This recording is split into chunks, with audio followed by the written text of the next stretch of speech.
नमस्कार दोस्तों, स्वागत है मेरे यूट्यूब चैनल पर। आज हम वार्षिक परीक्षा 2022-23 के हिंदी विषय का मॉडल पेपर हल करने वाले हैं। ये जो मॉडल पेपर है वो वार्षिक परीक्षा के लिए कक्षा 7 के लिए बहुत ही हेल्पफुल होने वाला है, इसलिए ध्यान से एक-एक करके सभी प्रश्न लास्ट तक ज़रूर देखें। सबसे पहला प्रश्न है सबसे पहला प्रश्न है भाववाचक संज्ञा के उदाहरण हैं, तो इसका आंसर हो जाएगा बनावट। नेक्स्ट दूसरा प्रश्न है यह सफ़ेद गाय है, इसमें विशेषण शब्द है यह सफ़ेद गाय है, तो इसमें सफ़ेद हो जाएगा क्योंकि ये रंग दिखा रहा है गाय का, तो इसका मतलब है कि ये विशेषण है। तीसरा प्रश्न है दुर्जन शब्द में कौन सा उपसर्ग जुड़ा हुआ है, तो यहाँ दुर हो जाएगा, यानी कि दुर प्लस जन। तो यहाँ उपसर्ग है वो किस शब्द के पहले लगता है, इसलिए यहाँ दुर है वो उपसर्ग हो जाएगा। नेक्स्ट चौथा प्रश्न है निम्न में से कौन सा शब्द अश्व का पर्यायवाची नहीं है। तुरंग अश्व का पर्यायवाची है, अश्व का मतलब होता है घोड़ा। वाजी, वाजी भी घोड़े का पर्यायवाची है। हय भी घोड़े का पर्यायवाची है। और केकी ये मोर का पर्यायवाची है, तो इसका मतलब है कि दे ये घोड़े का पर्यायवाची नहीं है, तो इसका आंसर द हो जाएगा। अगला है रिक्त स्थानों की पूर्ति करो, तो इसमें पहला प्रश्न है पांचवा कि मेरा मन तुमसे बहुत दुखी है या खुश, तो यहाँ खुश हो जाएगा। नेक्स्ट छठा हरी लकीर वाले गोल कंचे उसके सामने से फिसलते गए, तो यहाँ हो जाए हरी लकीर वाले सफ़ेद कंचे, तो यहाँ सफ़ेद वाले। नेक्स्ट सातवां है नई संस्कृति में हमें राष्ट्रीय एकता, यानी कि यहाँ राष्ट्रीय हो जाएगा। राष्ट्रीय एकता के लिए नए बीज भी मिल सकते हैं। आठवां प्रश्न है बरसे बदरिया सावन की, तो यहाँ सावन बना जाएगा। नेक्स्ट है कोई 3 प्रश्न करने हैं, यानी कि ये 3-3 नंबर के प्रश्न हैं। तो यहाँ पहला प्रश्न है घमंडी की आंख में तिनका निकालने के लिए उसके आसपास के लोगों ने क्या किया, तो इसका आंसर हो जाएगा ये यहाँ दिया हुआ है, यानी कि घमंडी के आंख का तिनका निकालने के लिए आसपास के लोगों ने मूंठ बनाकर उसकी आंख पर लगाया और तिनका निकालने का प्रयास किया। नेक्स्ट अगला प्रश्न है मोर मोरनी के नाम किस आधार पर रखे गए थे, यानी कि मोर और मोरनी जो नीलकंठ वाला पाठ है उसका नाम किस आधार पर मोर मोरनी के नाम रखे गए थे, तो दूसरे का आंसर हो जाएगा मोर और मोरनी के नाम नीली ग्रीवा के कारण मोर का नाम नीलकंठ रखा गया था और उसकी छाया के समान रहने के कारण मोरनी का नाम राधा रखा गया था। नेक्स्ट है तीसरा प्रश्न लेटर बॉक्स को सभी लाल ताऊ क्यों कहते थे, ये तीसरा प्रश्न हो जाएगा, तो इसका आंसर है लेटर बॉक्स को, क्योंकि लेटर बॉक्स है वो लाल रंग का होने के कारण, यानी कि यहाँ लाल है, लाल रंग का होने के कारण सभी उसको लाल ताऊ कहकर बुलाते थे। नेक्स्ट अगला प्रश्न है चौथा निश्चयवाचक सर्वनाम किसे कहते हैं, इसके उदाहरण लिखिए। तो यहाँ निश्चयवाचक सर्वनाम, तो इसका आंसर हो जाएगा निश्चय जिन सर्वनाम शब्दों से किसी निश्चय वस्तु का बोध होता है वो निश्चयवाचक सर्वनाम कहलाता है, जैसे यह, ये, उन्होंने, वह, वे आदि।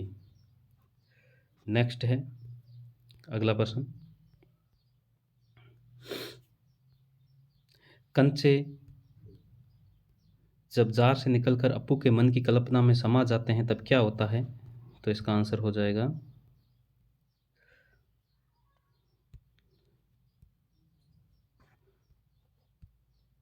यानी कि कंचे जब जार से निकलकर अप्पू के मन में कल्पना में समा जाते हैं तो वह उनकी तरफ मोहित हो जाता है, जैसे कंचों का जार बड़ा होकर उसके समान सा बड़ा हो गया है और वह उसके भीतर चला गया है और वहाँ कोई नहीं था, वह अकेला कंचों के चारों ओर बिखेरे हुए मज़े से खेल रहा था।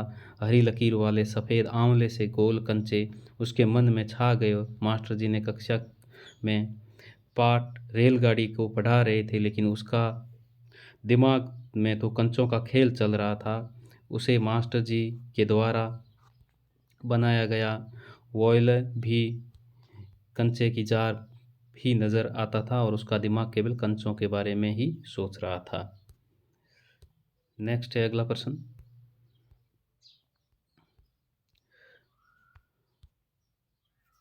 खान पान के मामले में स्थानीयता का क्या अर्थ है? तो इसका आंसर हो जाएगा,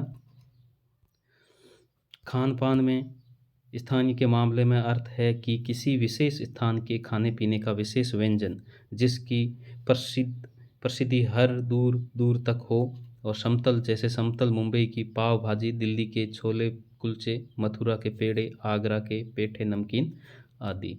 नेक्स्ट अगला प्रश्न है, पाठ के आधार पर सावन की विशेषताएं लिखिए। तो 7वें प्रश्न का आंसर हो जाएगा,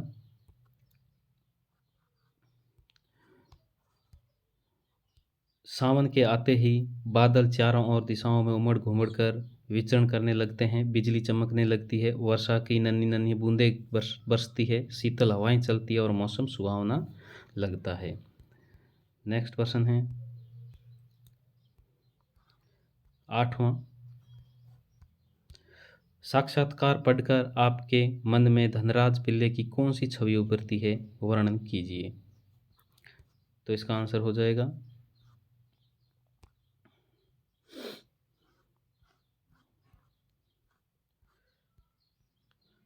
सॉरी, इसमें से 4 ही प्रश्न करने थे, एक प्रश्न आपको छोड़ देना है, यहाँ इसका प्रश्न का उत्तर नहीं दिया गया है, यानी धनराज पिल्ले वाले पाठ से लिया गया है। नेक्स्ट प्रश्न पढ़ते हैं, कविता के मूल भाव को ध्यान में रखते हुए बताइए कि शीर्षक विप्लव गायन क्यों गाया गया होगा। तो इसका आंसर ये हो जाएगा, कविता के मूल भाव को ध्यान में रखते हुए शीर्षक विप्लव गायन क्यों गाया गया होगा। तो इसका आंसर हो जाएगा, कविता का मूल भाव है कि समाज में व्याप्त गलत रीति रिवाजों, रूढ़िवादी विचारों व परस्पर भेदभाव त्याग कर विकास और गतिशीलता के प्रति जनमानस को नया सर्जन के लिए प्रेरित करना। इसलिए इस कविता का शीर्षक विप्लव गायन रखा गया है, जिसका अर्थ है क्रांति के लिए आह्वान करना। इसके बाद में नेक्स्ट क्वेश्चन है, कविता के मूल भाव को ध्यान में रखते बताए शीर्षक विप्लव गायन क्यों गाया होगा। ये सेम ही प्रश्न है, 2 बार आया हुआ है, बता दिया था। नेक्स्ट है, वीर कुंवर सिंह के व्यक्तित्व की कौन कौन सी विशेषताएं हैं वो आपको प्रभावित करती है। तो सबसे पहला है वीर सेनानी। तो वीर कुंवर सिंह एक वीर सेनानी थे। उन्होंने 1857 में अंग्रेजों के प्रति हुए विद्रोह में बढ़ चढ़ कर हिस्सा लिया, बल्कि उसके लिए सफल योजनाएं भी बनाई। वे युद्ध कला में पूरी तरह से निपुण थे और छापामार प्रणाली के आधार पर युद्ध लड़ा करते थे। उसके बाद में है, आरा के विजय प्राप्त करने पर फौजी सलामी भी दी गई थी। दूसरी उसकी विशेषता है सहयोगी स्वभाव। वीर कुंवर सिंह में वीरता के साथ साथ कोमल भावनाएं भी थी। वे हमेशा सभी के साथ सहयोग भावना के कार्य करते थे और हिंदू और मुसलमानों के सभी त्यौहार मिलकर मनाते थे।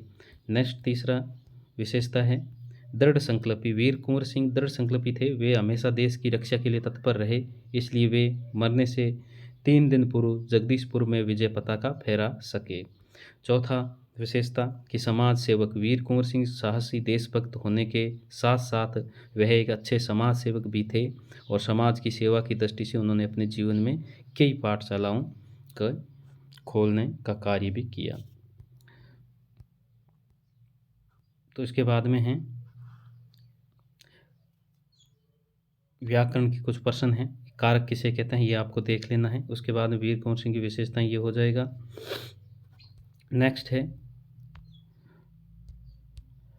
तिनके कविता में घमंडी को उसकी समझ ने चेतावनी दी, यानी कि ये 2 श्लोक है, यानी कि 2 जो कविताएं के पद्यांश दिए हुए हैं कि एक ऐंठता तू किस लिए इतरा रहा, एक तिनका वह बहुत तेरे लिए। इसी प्रकार से दूसरी कबीरदास जी द्वारा दिए गए कि तिनका एक कबहू ने नींद लिए पाँव तले जो होए, कबहू उड़ी आँखिन पड़े पीर घनेरी होए। यानी कि ये दोनों ही हैं जो दुए हैं वो समानता रखते हैं और कुछ इसमें अंतर है कि वो दोनों ही अलग अलग समय में और कबीरदास जी के द्वारा, एक कबीरदास जी के द्वारा गाया हुआ है, दूसरा अलग समय में गाया हुआ है। उसके बाद में है निम्नातम प्रश्न में कि किन विशेषताओं के कारण हॉकी भारत का राष्ट्रीय खेल बना है, अथवा यानी कि दोनों में से एक करना है कि विप्लव गायन कविता में हमें क्या संदेश देती है। तो दोनों में से कोई भी एक आपको हल करना है। 13वां प्रश्न है, निम्नलिखित पद्यांश को पढ़कर नीचे दिए गए प्रश्नों के उत्तर लिखिए। तो ये गद्यांश है, इनको पहले पढ़ना है अच्छी तरह से, उसके बाद में जो नीचे प्रश्न दिए हुए हैं उसको हल करना है। जैसे ये क ख ग घ, यानी कि पहले पढ़ लेते हैं। मुझे स्वयं ज्ञात नहीं है कि कब नीलकंठ अपने आप को चिड़ियाघर के निवासी जंतुओं का सेनापति संरक्षक नियुक्त कर लिया और सवेरे ही वह सब खरगोश कबूतर आदि की सेना एकत्रित कर उस ओर ले जाता और जहाँ दाना दिया जाता है और घूम घूम कर मानो उसकी रखवाली करता है। किसी ने कुछ गड़बड़ की और वह अपने तीखे चंचू पर परिहार से उसे दंड देने दौड़ा। तो इसमें पहला प्रश्न हो जाएगा, यह गद्यांश जिस पाठ से लिया गया है इसकी लेखिका का नाम बताना है।